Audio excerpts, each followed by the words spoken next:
that has pretty much been in the mid lane. And this is another one of these matchups though where KOO Tigers brings global ultimates in support and jungle, whereas SKT will then bring the extra teleport in the mid lane. It's the same juxtaposition we saw in game 1, just swapped for which teams had the globals.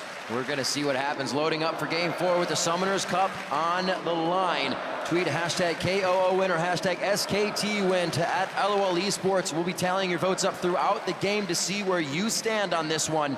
Bengi to get more vision in. Looks like Hojin was towards the mid lane, but Faker rolled back, so they're not going to get anything out of it. Low on mana. Not in a great spot. He's been pushing with that blue buff. Without it now, he gets himself out. The repel does not hit.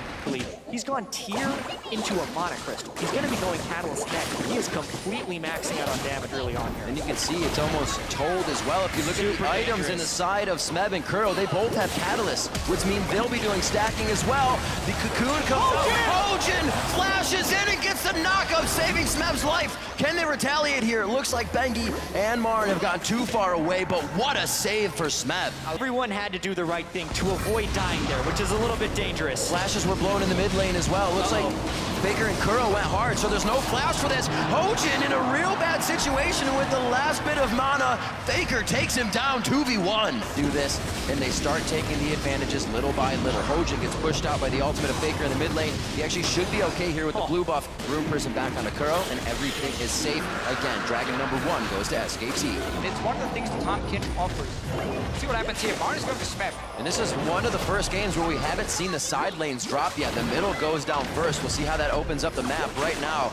That wet noodle fight in the top lane. Looks like Hojin wants to participate. Gnar's back Smeb, so he can't slow him anymore. But the pop-up from Hojin may keep him in range. Smeb does have flash. Will he utilize it? I think MaRin's made too much ground already, and he gets out safe. They were thinking about going hard up there. Kuro already roamed halfway up the lane, which leaves this window. Wolf can dive on Alistar. He has his ult. That's the hit. Gorilla's going to be pushed back, but that's a lot of gray health he has to work with to get out of this situation. Pops it at the last second, and beautiful. Wolf waits until the last moment when he can headbutt, knowing Gorilla's flash is down, and make it look easy. This is way out there, getting a few stacks on the... Oh, wait a minute. He's going to be in range a little bit more. Spams out those room prisons. That's the tower hitting. MaRin trying to give him the time of day, but it's a hit from Faker. The teleport and flash. Hashtag worth. And in base for a long time now. He's waiting to TP somewhere. He's going in bot lane now.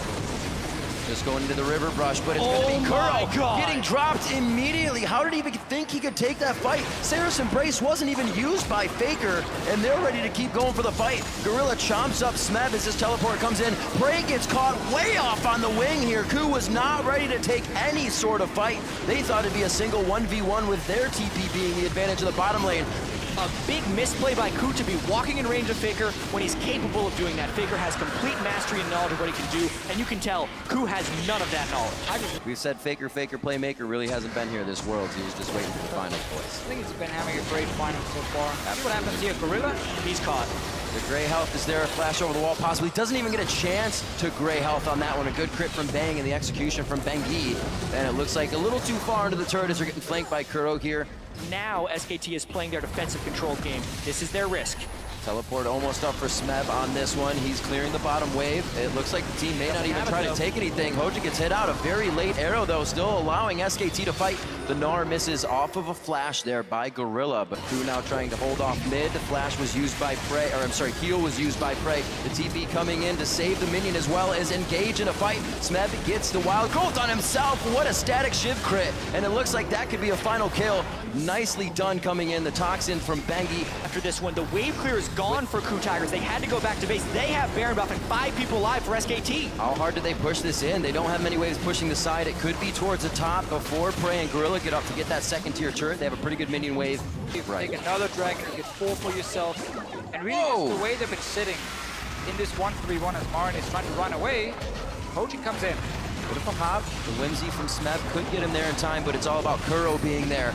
That'll take him a lot more time. This gives SKT time to move out on the map. MaRin staying alive for quite a bit. Yes, it's going to go to Kuro, but still quite a bit of Baron to be used by the rest of the team's Faker to the bot lane, but he's got to be wary now. Yeah. He does not have his teleport up, and you can see. Take Dragon. Just take Dragon. And I'm looking at this Ashe pick here for Prey. Normally he's a fantastic Ashe player who's able to set up a lot of picks for his team. That's full. They're setting up a play. This has to work. This has to work. Faker onto Kuro, we've seen this before. He dodges out. The minions in the mid lane gave him a bit of vision here, and it looks like he's gonna be able to stay for the full fight. Hojin gets eaten up, and they're trying to get out of this. A cocoon right across the mid lane could keep someone in range, and it's gonna hit Gorilla. That's gonna be the fly-in from the rest of the team. The Grey Health and Wild Growth is on. Everything once again for KOO being used in defense when they wanna try and get in offensively. They're completely starving out KOO Tigers and just putting their stamp on this world champion. Definitely angering the beast with that loss. SKT coming out much stronger. Maybe this is the Pandora's box. We see a Raptor cloak on Wolf as well. They're going to be going for the turret. That's going to be an inhibitor. 45 seconds onto Kuro. Gorilla just came up. Does KOO have what it takes to keep their dreams alive for the Summoners Cup? And it looks like SKT may give them some breathing room here. Starve out the opponent. KOO Tigers, last stand, 2 inhibitors down. Here SKT comes. On the hunt, goes in. That's going to be Hojin in a real sticky situation. He goes down a full 3-man Gnar ultimate. That's going to be Smeb down now. Eyes onto the AD carry, but the support hits. It's going to be Kuro out safely. Prey, however, has to run away from his base. SK Telecom looking to take down the final Nexus turrets. It does not look good for Kuro and his team. KOO Tigers are falling. SKT will be your first ever 2-time world champions!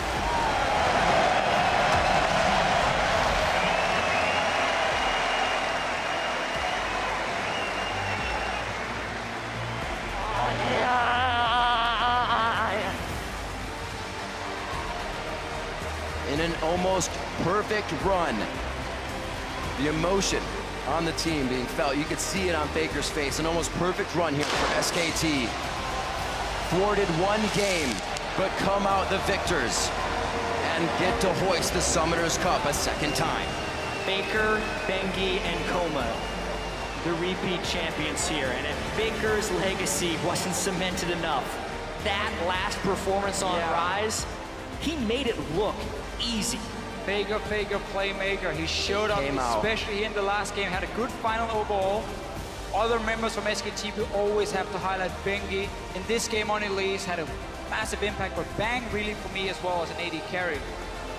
In these fights here, he's never the guy you talk about. When you look at SK Telecom, you look at the big names like Faker, MaRin in the top lane. Bang is just consistently always there for his team and doing well. It's gotta feel good for these guys.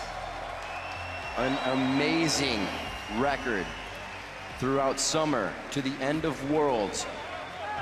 53-7.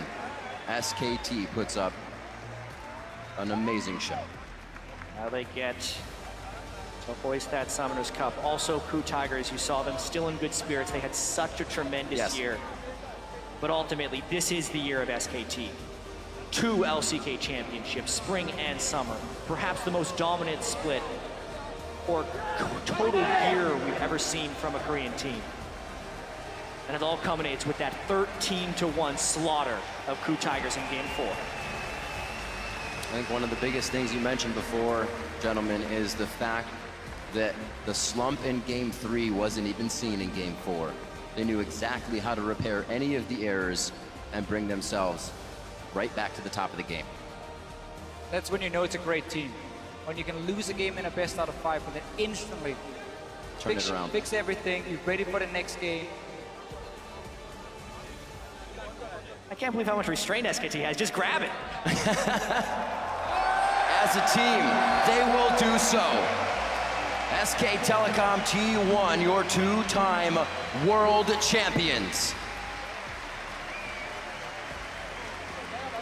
An amazing feat that they have performed here at Worlds. Yeah, because coming into this Worlds, there was a lot of hype for some of the other teams. EDG, LGD, even KT, Fnatic, CLG, all these teams that people thought could make a big appearance, and everyone fell short, except SKT, who I think completely lived up to expectations as the favorite of this tournament.